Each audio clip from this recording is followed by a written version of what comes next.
ನಮಸ್ಕಾರ. ನಮ್ಮೆಲ್ಲ ಚಾಲಕರಿಗೆ ಒಂದು ಶುಭ ಸುದ್ದಿ.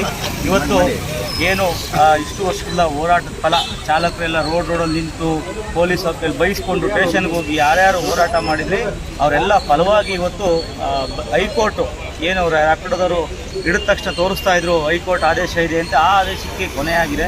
ಇವತ್ತು ಆ ಆದೇಶ ಬಂದಿದೆ ಆಚೆ.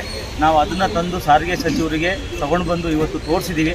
ಯಾವುದೇ ಕಾರಣಕ್ಕೂ ನೀವು ಆ ಕಂಪ್ನಿಗಳ ಜೊತೆ ಹೋಗ್ದಲೆ ನಮ್ಮ ಆಟೋ ಚಾಲಕರು, ಟ್ಯಾಕ್ಸಿ ಚಾಲಕರ ಜೊತೆ ನೀವು ನಿಂತು ಆ ಆದೇಶನ ಆದಷ್ಟು ಬೇಗ ಜಾರಿ ಮಾಡಬೇಕು ಅಂತ ಕೇಳ್ಕೊಂಡಿದ್ದೀವಿ. ಅವರು ಸಹ 6 ವಾರಗಳ ಏನು ಗಡುವಿದೆ ಅಷ್ಟು ಒಳಗಡೆ ನಾವು ಅದನ್ನು ನಿಲ್ಲಿಸ್ತೀವಿ. ಅವರೇನಾದರೂ ಹೈಕೋರ್ಟ್ ಆದೇಶನ ಉಲ್ಲಂಘನೆ ಮಾಡಿದ್ರೆ ನಾವು ಅವಾಗ ಯಾವ ರೀತಿ ನಾವು ಕಾನೂನು ಚೌಕಟ್ಟಿನಲ್ಲಿ ಅವ್ರು ಯಾವ ರೀತಿಗೆ ಉತ್ತರ ಕೊಡಬೇಕು ಅದನ್ನು ಕೊಡ್ತೀನಿ ಅಂತ ಇವತ್ತು ಹೇಳಿದರೆ. ಬಂದಂಥ ಎಲ್ಲ ನಮ್ಮ ಸಾರಿಗೆ ಸಂಘಟನೆ ಒಕ್ಕೂಟದ ಅಧ್ಯಕ್ಷರು ಶರ್ಮಾ ಸರ್ ಅವರು ಎಲ್ಲ ನೇತೃತ್ವದಲ್ಲಿ ಎಲ್ಲ ಅಧ್ಯಕ್ಷರುಗಳು ಬಂದಿದ್ವಿ. ಇವತ್ತು ಅಂಬೇಡ್ಕರ್ ಸೇನೆ ರಾಜು ಅವರು ಬಂದಿದ್ದರು, ರಾಮೇಗೌಡರು ಬಂದಿದ್ದರು, ಚಂದ್ರಣ್ಣ ಬಂದಿದ್ದರು, ನಮ್ಮ ಆದರ್ಶ ಮಂಜಣ್ಣ ಬಂದಿದ್ದರು. ಈ ರೀತಿ ನಮ್ಮ ಎಲ್ಲ ಪದಾಧಿಕಾರಿಗಳು ಎಲ್ಲರೂ ನಾವು ಇವತ್ತು ಬಂದು ಒಂದು ಯೂನಿಯನ್ ಅಂದರೆ ಎಲ್ಲ ಒಂದು ಕಡೆ ಒಂದು ಸರಿ ಬಂದು ಒಬ್ಬೊಬ್ಬರು ಹೋಗಿ ಮನವಿ ಕೊಟ್ಟರೆ ಚೆನ್ನಾಗಿರಲ್ಲ. ಎಲ್ಲ ಒಟ್ಟಿಗೆ ಹೋಗಿ ಚಾಲಕರ ಪರವಾಗಿ ಎಲ್ಲ ಚಾಲಕರು ಹೇಳ್ತಾ ಇರ್ತಾರೆ ಎಲ್ಲ ಯೂನಿಯನ್ ಅವರು ಒಂದಾಗಿ ಅಂತ. ನಾವಂತೂ ಯಾವುದೇ ಬೆಂಗಳೂರಿನಲ್ಲಿ ಯಾವುದೇ ಸಂಘಟನೆಯವರು ಕರೆದ್ರೂ ಚಾಲಕರ ಪರವಾಗಿ ನಾವು ಬರಲಿಕ್ಕೆ ತಯಾರಿದ್ದೀವಿ. ನಾವೇನು ಹಿಂದೆ ಹೋಗಬೇಕು ಮುಂದೆ ಹೋಗಬೇಕು ಅನ್ನೋ ಮಾತೇ ಇಲ್ಲ. ಇವತ್ತು ಸಚಿವರು ನಮ್ಮೆಲ್ಲರಿಗೂ ಒಂದು ಭರವಸೆ ಕೊಟ್ಟಿದ್ದಾರೆ, ನಾನು ನಿಮ್ಮ ಜೊತೆ ಇರ್ತೀವಿ ಅಂತೇಳಿ. ಇದೇ ರೀತಿ ಅವರು ಭಗವಂತ ಅವರಿಗೆ ಒಳ್ಳೆ ಆಯುಷ್ಯ ಕೊಟ್ಟು ಚಾಲಕರ ಪರವಾಗಿ ತೀರ್ಪನ್ನ ತಗೊಬಂದು ಕೊಟ್ಟಿದ್ದಕ್ಕೆ ನಾವು ಅಭಿನಂದನೆ ಸಲ್ಲಿಸಿದ್ದೀವಿ. ಮತ್ತು ಆದಷ್ಟು ಬೇಗ ಈ ನಮ್ಗೆ ಯಾವಾಗ ಅಂದರೆ ಶರ್ಮಾ ಸರ್ ಹೇಳಿದ್ರು ಬೇಕಾದ್ರೆ ಬೆಳ್ಳಿದ ಕಿರೀಟ ಎಲ್ಲ ಚಿನ್ನದ್ದು ಹಾಕುವಷ್ಟು ಶಕ್ತಿ ನಮಗಿದೆ ಅಂತೇಳಿ. ಯಾವಾಗ ಅದು ಅಂದರೆ ಬೈಕ್ ಟ್ಯಾಕ್ಸಿ ಬೆಂಗಳೂರು ಕರ್ನಾಟಕದಲ್ಲಿ ಬೈಕ್ ಟ್ಯಾಕ್ಸಿ ಇಲ್ಲ ಅಂತ ದಿನ ಬಂದಾಗ ನಾವು ಅದನ್ನು ದೊಡ್ಡ ಮಟ್ಟದ ಸಂಭ್ರಮಾಚರಣೆನ ಶುರು ಮಾಡ್ತೀವಿ. ಇವತ್ತು ಎಲ್ಲ ಬೆಂಗಳೂರಿನಲ್ಲಿ ಕರ್ನಾಟಕದಲ್ಲಿ ಎಲ್ಲ ಚಾಲಕರ ಪರವಾಗಿ ನಾವು ಬಂದು ಅವ್ರಿಗೆ ಏನು ಆದೇಶ ಜಾರಿಯಾಗಿದೆ ಅದು ಬೇಗ ಜಾರಿ ಮಾಡಿ ಅಂತೇಳಿ ಮನವಿ ಮಾಡಿದ್ದೀವಿ. ನಮಸ್ಕಾರ ನಮ್ಮೆಲ್ಲ ಚಾಲಕ ಸ್ನೇಹಿತರಿಗೆ. ಇವತ್ತೇನೋ ಎಲ್ಲರೂ ಕೂಡ ಖುಷಿ ಪಡ್ತಾ ಇದ್ದೀವಿ ಬೈಕ್ ಟ್ಯಾಕ್ಸಿ ನಿಲ್ತು ಅಂತ. 6 ವಾರಗಳ ಕಾಲ ಹೈಕೋರ್ಟ್ ಏನು ಗಡುವು ಕೊಟ್ಟಿದೆ ಅಷ್ಟರೊಳಗಡೆ ಸರ್ಕಾರ ನಿಲ್ಲಿಸ್ತೀವಿ ಅಂತ ಕೂಡ ಹೇಳಿದೆ. ಸಚಿವರು ಕೂಡ ಭರವಸೆ ಕೊಟ್ಟಿದ್ದಾರೆ, ನಾವು ಚಾಲಕರ ಪರವಾಗಿರ್ತೀವಿ, ಬಡವರ ಪರವಾಗಿ ನಾವಿರುವಂಥದ್ದು. ಅವತ್ತೇನು ಮಾತು ಕೊಟ್ಟಿದ್ದೋ ಅದೇ ರೀತಿ ಇವತ್ತು ನಾವು ಮಾತನ್ನ ಉಳಿಸ್ಕೊಂಡಿದ್ದೀವಿ ಅಂತ ಹೇಳಿದ್ದಾರೆ. ಅವಾಗ ನಾವು ಎಲ್ಲರೂ ನಮ್ಮ ಒಕ್ಕೂಟದ ವತಿಯಿಂದ ಎಲ್ಲರೂ ನಾವು ಅವ್ರಿಗೆ ಧನ್ಯವಾದ ತಿಳಿಸ್ತೀವಿ. ಯಾಕೆಂದರೆ ಇವತ್ತು ಎಲ್ಲ ಚಾಲಕರು ಒಂದು ಕಷ್ಟದಲ್ಲಿದ್ದಂಥ ಒಂದು ದಿನ. ಇವತ್ತು ನಾಳೆ ದಿನ ಸುಖ ನಮ್ಮೆಲ್ಲ ಚಾಲಕರು ದುಡಿಮೆ ಹೆಚ್ಚಾಗಿ ಸುಖದಿಂದ ಬಾಳ್ಬಹುದು. ಈಗ ಇರುವಂತಹ ಒಂದು ಬೈಕ್ ಟ್ಯಾಕ್ಸಿ ಸದ್ಯದಲ್ಲೇ ಹೋಗುತ್ತೆ. ಈಗೆಲ್ಲ ಆಲ್ರೆಡಿ ಏನ್ ಪ್ರೊಸೀಜರ್ ಮಾಡಬೇಕು ಅದು ನಾವು ಮಾಡ್ತಾ ಇದ್ದಾರೆ.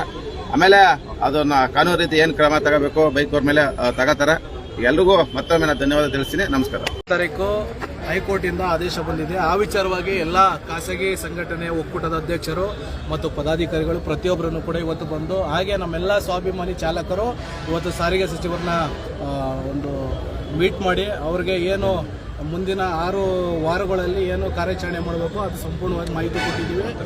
ಏನು ಬೇಗ ಮಾಡಿ ಅಂತ ಒತ್ತಡ ಹಾಕಿದ್ದೀವಿ. ಏನು ಬೈಕ್ ಟ್ಯಾಕ್ಸಿಯವರು ಇಷ್ಟೆಲ್ಲ ಆದ್ರೂ ಕೂಡ ಅಪಪ್ರಚಾರ ಮಾಡ್ತಿದ್ದೀರಾ, ಒಂದೇ ಒಂದು ನಮಗೆ ದಾಖಲೆ ಸಿಕ್ಕಲಿ ಅಂತ ಕಾಯ್ತಿದ್ದೀವಿ. ಆ ದಾಖಲೆ ಬಂದೇ ಇಟ್ಕೇನೆ ಏನು ಅಪಪ್ರಚಾರ ಮಾಡ್ತಿದ್ದೀರಾ ಬೈಕ್ ಟ್ಯಾಕ್ಸಿಯವರು, ನಿಮ್ಮ ವಿರುದ್ಧ ಖಂಡಿತವಾಗ್ಲೂ ಯಾರ್ಯಾರು ಅಪಪ್ರಚಾರ ಮಾಡ್ತಿದ್ದೀರಿ ಪ್ರತಿಯೊಂದು ಸ್ಟೇಷನಲ್ಲೂ ಕೂಡ FIR ಮಾಡೋಂಥ ಒಂದು ಕೆಲಸನ ಮಾಡ್ತೀವಿ. ಆದಷ್ಟು ಬೇಗ 6 ವಾರ ಅಲ್ಲ 1 ವಾರದಲ್ಲಿ ಈ ಬೈಕ್ ಟ್ಯಾಕ್ಸಿ ಕರ್ನಾಟಕ ಬಿಟ್ಟು ತೊಲಗಲಿ ಅಂತ ನಾವು ಕೇಳ್ಕೊತೀವಿ. ನಮಸ್ಕಾರ ಎಲ್ಲರಿಗೂ. ಈಗ ಹೈಕೋರ್ಟ್ ಇಂದ ಆರ್ಡರ್ ಬಂದಿದೆ, ಏನ್ ಬೈಕ್ ಟ್ಯಾಕ್ಸಿ ನಿಲ್ಬೇಕು ಅಂತ ಹೇಳಿ 6 ವಾರ ಕಾಲ. ಸಾರಿಗೆ ಇಲಾಖೆಗೆ ಮತ್ತೆ ಸಾರಿಗೆ ಸಚಿವರಿಗೆ ಹೋಗಿ ಭೇಟಿ ಆಗಿದಾಗ ಬೈಕ್ ಟ್ಯಾಕ್ಸಿ ನಿಲ್ಲಿಸಿ ಇಲ್ಲ ಬೈಕ್ ಟ್ಯಾಕ್ಸಿ ಮೇಲೆ ಕೇಸ್ಗಳು ಹಾಕಿ ಅಂದಾಗ ಹೈಕೋರ್ಟ್ ಅಲ್ಲಿ ಕೇಸ್ ಇದೆ ಅಂತ ಹೇಳ್ತಾ ಇದ್ರಿ ಅಲ್ವಾ. ಹೈಕೋರ್ಟ್ ಇಂದ ಆದೇಶ ಬಂದೈತು, 6 ವಾರ ಗಡುವು ಕೊಟ್ಟಿದೆ.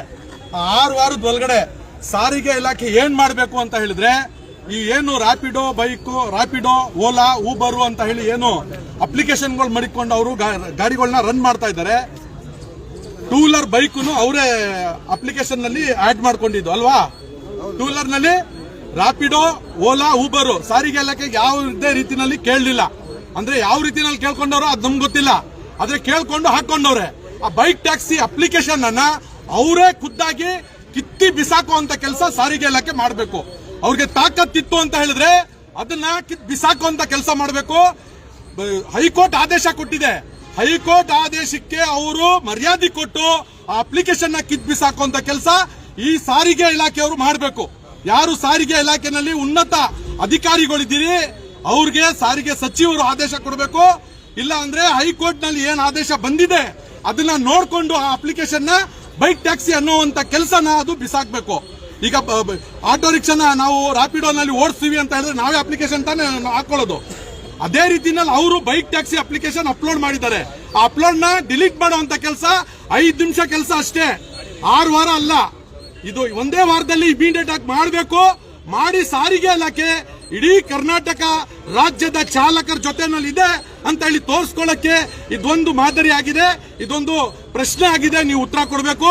ಆ ಉತ್ತರಕ್ಕೆ ನಾವೆಲ್ಲಾ ಚಾಲಕರು ವೇಟ್ ಮಾಡ್ತಾ ಇರ್ತೀವಿ. ನೀವು 1 ವಾರದಲ್ಲಿ ಮಾಡ್ತೀವಿ, ಟ್ಯಾಕ್ಸಿನವ್ರ ಪರವಾಗಿದ್ದೀರಿ, ಅದನ್ನ ನಾವು ಕಾಯ್ತಾ ಇರ್ತೀವಿ ಅದನ್ನ ಉತ್ತರ ನೋಡ್ಲಿಕ್ಕೆ. ಹಾಗಾಗಿ 6 ವಾರ ಗಡುವು ಕೊಟ್ಟಿದ್ದೀರಿ, 5 ನಿಮಿಷ ಬೇಕು ಅದು ಮಾಡ್ಲಿಕ್ಕೆ. ಒಂದು ಮೀಟಿಂಗ್ ಮಾಡ್ಬಿಟ್ಟು ಇಮಿಡಿಯೇಟ್ ಅದನ್ನ ಡಿಲೀಟ್ ಮಾಡುವಂತ ಕೆಲಸ ಮಾಡಿದ್ರೆ ಚಾಲಕರಿಗೆ ಒಳ್ಳೇದಾಗುತ್ತೆ ಅಂತ ಹೇಳಿ ಈ ಒಂದು ಸಂದರ್ಭದಲ್ಲಿ ಹೇಳಲಿಕ್ಕೆ ಇಷ್ಟಪಡ್ತೇನೆ. ಜೈ ಹಿಂದ್, ಜೈ ಕರ್ನಾಟಕ, ಜೈ ಪೀಸ್.